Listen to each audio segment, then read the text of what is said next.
Je le disais au début de ce Kinshasa Direct, c'est une situation que beaucoup de Congolais ont accueillie avec méfiance. Aujourd'hui, c'est probablement le tour du gouvernement, lui aussi, de douter des raisons de la présence de la force régionale ici en République démocratique du Congo. Le vice-premier ministre des Affaires étrangères l'a sous-entendu dans ses propos hier en point de presse avec le ministre de la Communication. Nous en parlons dans ce deuxième dossier du soir avec un haut cadre du parti UDPS, parti présidentiel, Jean-Claude Chilumbaï, professeur. Bonsoir et bienvenue. Bonsoir. Alors, d'entrée des jeux, on aimerait d'abord avoir votre expertise sur le dossier. Est-ce qu'il est possible que du jour au lendemain, l'on puisse rompre cet accord avec l'EAC, non seulement les troupes qui répartent chacune dans son pays, mais également quitter carrément cette organisation sous-régionale? Oui, en principe, c'est un droit pour qui veut de se retirer d'une organisation internationale. Il faut partir de base. L'accord qui nous lie à cette organisation, c'est une organisation d'intégration régionale, comme on le sait. Il est prévu un mécanisme de ce qu'on appelle préavis pour se retirer parce que la Convention de Vienne sur le droit des traités de 1969 prévoit en effet que s'il y a un retrait d'un État d'un traité, que le retrait se fasse en faveur du traité, généralement pour les traités ou les organisations d'intégration, surtout que le principe a été celui de mettre en phase un mécanisme progressif d'intégration régionale.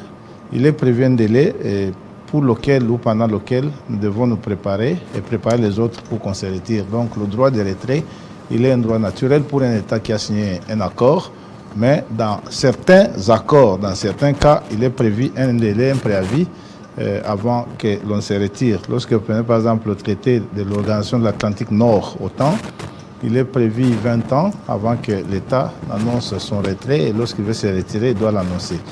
Il y a une autre possibilité de se retirer sans ce préavis-là, dans ce qu'on appelle dénonciation du traité, s'il est découvert après sa signature des vices de consentement qui n'ont pas permis que l'État adhère avec son consentement réel, entre autres vices, la violence, le dol, la fraude, la corruption ou l'erreur. L'erreur, bien évidemment, l'erreur des faits, parce que l'erreur de droit est inacceptable. Donc, on peut se retirer pourvu que l'on reste dans ces principes qui sont consignés par le traité lui-même et par la Convention de Vienne de 1969. Alors, vous soulignez, je l'ai entendu plusieurs fois dans votre réponse, vous parlez de l'accord, c'est-à-dire des termes qui ont abouti à cet accord-là. Personnellement, il y a une version disponible pour le grand public, mais il me semble qu'il y a certaines parties peut-être signées en privé que évoque parfois le président agresseur Paul Kagame dans des interviews ou encore l'audace du président burundais qui avait autrefois dit que la RDC n'a pas d'armée et que les forces de l'EAC resteront jusqu'à ce que le pays pourra se constituer une armée pour pouvoir protéger la population. Allons dans un scénario où aujourd'hui ces troupes des forces régionales refusent de quitter la RDC et décident de se maintenir sur place par la force. Quand on sait qu'il y a dans un passé très récent des armées étrangères qui se sont battues sur le territoire congolais. Comment allons-nous nous comporter cette fois-là? D'abord, c'est différent. Il faut dire qu'il n'y a pas d'accord secret. En principe, les événements de la Première Guerre mondiale et de la Deuxième Guerre mondiale avaient conduit la communauté internationale à conjurer les pratiques d'accords secrets. Désormais, lorsque les États s'engagent sur le plan international, ils doivent rendre public leurs engagements. C'est presque une obligation juridique internationale. Donc, c'est que déjà le président d'un côté dit c'est n'importe quoi. Il n'y a donc pas d'accord privé. On connaît M. Kagame dans sa ruse de toujours. Et vous savez que c'est un homme qui n'a pas trop de gêne lorsqu'il faut mentir ou dire ce qu'il dit sans personnalité par moment. Ça ne nous impressionne du tout pas, on le sait comme ça. Mais ici, le principe que les troupes restent contre la volonté de la République démocratique du Congo n'est pas possible parce que ces troupes, si elles sont arrivées au Congo, c'est bien avec le consentement de la République démocratique du Congo. Il faut en plus dire que l'EAC n'est pas une organisation fondamentalement militaire. Et l'intervention de ce groupe, c'est dans le cadre de disposition de l'article 53 de la Charte des Nations Unies, lorsqu'elle prévoit la possibilité que les États recherchent des solutions à des situations conflictuelles, notamment en usant des mécanismes régionaux. Et c'est donc ça le fondement de la Charte des Nations Unies. S'il arrive que le Congo dise aujourd'hui qu'il a retiré son consentement au stationnement de ces troupes sur le territoire de la République démocratique congolaise, il n'y a aucune justification que c'est aussi différent de la MONUSCO. Non, parce que en ce moment, c'est très différent de la MONUSCO. La MONUSCO est au Congo, il faut dire avant tout, par la volonté du Conseil de sécurité des Nations Unies, agissant dans le cadre de chapitres 6 et 7 de la Charte des Nations Unies. Et donc, il appartient au Conseil de sécurité de devoir prendre des dispositions pour le retrait de la MONUSCO ou pour la modification de ses mandats. Les troupes de l'EAC ne sont pas ici comme telles pour le compte des Nations Unies. Je dis tout simplement que leur légitimité est tirée du fait de la Charte des Nations Unies qui, en son article 53, prévoit la possibilité que les États recourent à ces mécanismes régionaux pour régler leurs conflits. Et donc, il y a un accord de siège entre la République démocratique du Congo et cette opération, ces troupes qui sont venues, à partir du moment qu'elles passent à côté de l'engagement initial qui consistait à dire qu'il s'agit des troupes offensives, d'une mission offensive. Et il est donc fondamentalement de la raison de la RDC qu'elle juge de leur inopportunité et qu'elle leur demande de foutre le camp. Vous aviez parlé de deux manières pour pouvoir quitter cette organisation sous-régionale, c'est-à-dire soit le préavis, soit le constat d'une faute, la dénonciation. La dénonciation après une faute grave. Il faut avoir constaté qu'il y a eu vice, qu'il y a eu un vice de consentement lors de la conclusion ou de l'adhésion à ce traité. Mais cela d'ailleurs compte plus pour les partis qui participent à la négociation qui signent. Nous avons adhéré, donc on a adhéré au traité après moult réflexions que le traité était convenable avec nos aspirations. D'ailleurs, c'est l'occasion de le dire. Ce qu'il faut accuser ici, ce n'est pas le traité, et je ne trouve pas de faute dans notre adhésion à l'EAC, parce qu'il y a de ces gens qui ont tendance à penser que l'EAC n'est là que pour ce volet militaire qui touche plutôt à cette sensibilité actuelle par rapport à la situation de l'Est du pays. Mais l'EAC, c'est un accord essentiellement, c'est une organisation essentiellement économique, parce que le processus mis en place, c'est un processus d'intégration, ce que généralement on appelle intégration économique. C'est une intégration processurale qui commence par des opérations d'échange préférentiel, de libre-échange, circulation des personnes et des biens, union douanière, union monétaire, ainsi qu'on puisse arriver à l'étape achevée de marché commun. Et finalement, on se retrouve dans le cadre de la supranationalité, coiffé par une structure supranationale qui peut bien évoluer à d'autres situations. Mais par rapport à ce volet... pour le moment, il ne faut pas juger de la pertinence ou pas d'adhésion à l'EAC du simple fait que la RDC a sollicité et obtenu de cette organisation qu'elle stationne des troupes pour l'accompagner dans la lutte contre le terrorisme qui écume l'Est. Et là, ça ne sera pas un jugement objectif. Donc, il faut, à mon avis, scinder les défaits, apprécier l'intervention militaire qui ne semble pas respecter les engagements de départ, mais aussi vérifier si, sur le plan économique, sur le plan d'échanges commerciaux, des possibilités de faveur des transits, c'est une erreur d'adhérer à cette organisation qui facilite l'accès de la grande partie de notre territoire qui prend le nord et alors, le sud-est. réduisons la question, dans ce cas, au sujet de la force régionale. On reste dans l'EAC, mais on ne veut plus de ces troupes parce que le président de la République l'a même dit, on a vu dans les couloirs dernièrement à Bujumbura, qu'il s'attendait à une force régionale beaucoup plus offensive.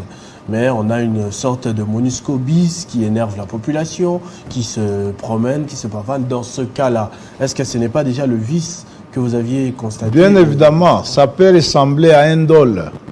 Un dol, c'est une manœuvre frauduleuse qui consiste pour une partie à un accord à vendre du vent à une autre, à lui présenter une situation à laquelle elle veut accéder comme se présentant comme ceci alors qu'elle est autre chose que cela.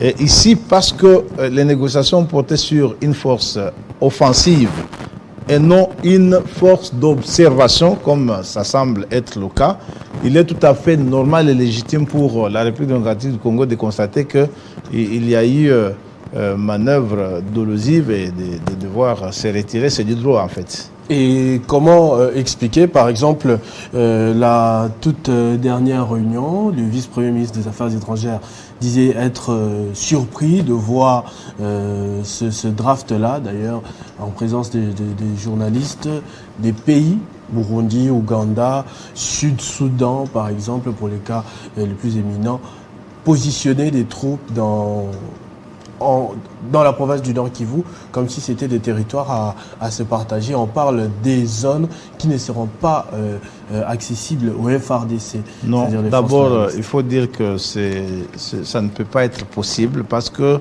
le numéro 2 de cette force est un général congolais. On ne peut pas s'imaginer que ces zones ne soient pas accessibles au FARDC. De deux, il est question de s'assurer que ce stationnement est celui voulu par la République démocratique du Congo. Il ne sera pas question que ces troupes choisissent où elles voudraient bien être parce que les besoins, c'est nous qui présentons le menu et qui disons voici les besoins les plus urgents pour nous en ce moment précis et ça devra se faire de cette façon-là. Donc, la définition des opérations, des modalités de stationnement et d'avancement de troupes selon les contingents doit dépendre de la volonté de la RDC et ce ne sont pas des troupes d'imposition de la paix qui sont venues contre notre volonté et nous imposer ce qu'elles veulent. C'est des troupes qui sont là parce que nous avons consenti à ce qu'elles viennent et que lorsque notre consentement prendra fin, elles doivent devoir. Est-ce que vous n'avez pas l'impression que Kinshasa est en train de regretter cette décision? Non, dites-vous que le pomme de regretter, il faut le situer à plusieurs niveaux. Il y a une chose, peut-être que nous n'avons pas jusque-là obtenu ce que nous avons voulu et qui était convenu avec les partenaires qui sont venus. Mais il faut vous rassurer aussi que en l'absence de ces troupes, le Rwanda et ses courtiers d'IM23 allaient trouver quelques justifications pour continuer d'affirmer qu'il y avait un génocide qui se planifierait contre les Tutsis. Et là, ils le disent en l'air. Il y a des témoins quand même qui s'assurent que ce discours rwandais a toujours été un montage pour tenter de s'arroger le droit de se permettre n'importe quoi sur le territoire de la RDC. Le gêne que leur présence a apporté dans cet autre volet de l'affaire peut être considéré comme un intérêt majeur qui a permis d'ôter ce prétexte à M. Kagame et de l'exposer à la honte de la communauté internationale. Maintenant, sur la question de savoir est-ce que nous regrettons que ces troupes soient venues au Congo, je crois qu'il est pressé de l'affirmer, c'est prématuré. C'est déjà le cas. Je crois qu'il est prématuré de l'affirmer. Parce que si vous avez bien suivi le gouvernement de la République par l'entremise, la bouche du vice-premier ministre, ministre des Affaires étrangères, il a bien rappelé que lorsqu'il se sera avéré que ces troupes ne jouent pas pour les intérêts du Congo, ce auquel nous nous attendons, il sera clairement décidé de leur départ, c'est-à-dire que nous sommes en train d'examiner, y compris la feuille de route, la nouvelle qu'ils ont présentée, pourvu qu'elle s'inscrive dans la logique d'une force offensive comme convenu au départ, et sinon nous devrions nous assumer comme gouvernement de l'État. Il ne faut pas que les gens croient que le Congo est faible, parce que si nous étions autant faibles, l'ambition de Paul Kagame et de ses courtiers rwandais du M23, c'était qu'il soit aujourd'hui à Kinshasa, comme il a expérimenté ça autrefois, Mais vous comprenez que malgré les trahisons, malgré les complots, malgré les soutiens qu'ils reçoivent de partout, de l'Union européenne et des autres, notre armée continue de démontrer qu'elle est digne de mériter la confiance. J'aimerais aussi avoir votre ressenti, peut-être pour terminer, sur ce que l'on évoque de temps en temps, dit pourquoi EAC aujourd'hui alors qu'il y avait la SADC ou encore même plus loin la population qui manifeste dans les rues avec des photos de Vladimir Poutine, avec des drapeaux russes pour dire que non, voilà, l'Occident a failli, essayant de voir de l'autre côté. Non, moi je pense qu'en ce moment précis, il est normal que l'on comprenne la douleur et l'impatience de notre population, mais qu'elle doit s'assurer que ce qui s'est fait est peut-être plus grand que ce à quoi elle s'attendait, parce que cette guerre était planifiée pour rester éternellement dans ce pays. Et là, c'est une douleur que nous ressentons tous dans nos consciences, mais qui rassure que l'aventure de Kagame au Congo s'arrête désormais. Parce que nous pouvons nous en plaindre, bien évidemment, nous en souffrons. La population en souffre. Les souffrances de notre population dans la partie du pays sont atroces et inacceptables. Mais je crois que la population a tout intérêt de continuer de faire confiance en son chef, en son commandant, qui n'est pas un homme défaitiste. Le président Tshisekedi travaille nuit et jour pour que cette situation prenne fin alors de manière définitive. Parce que là, il est le seul et pour la première fois qui est allé aux sources de l'intention.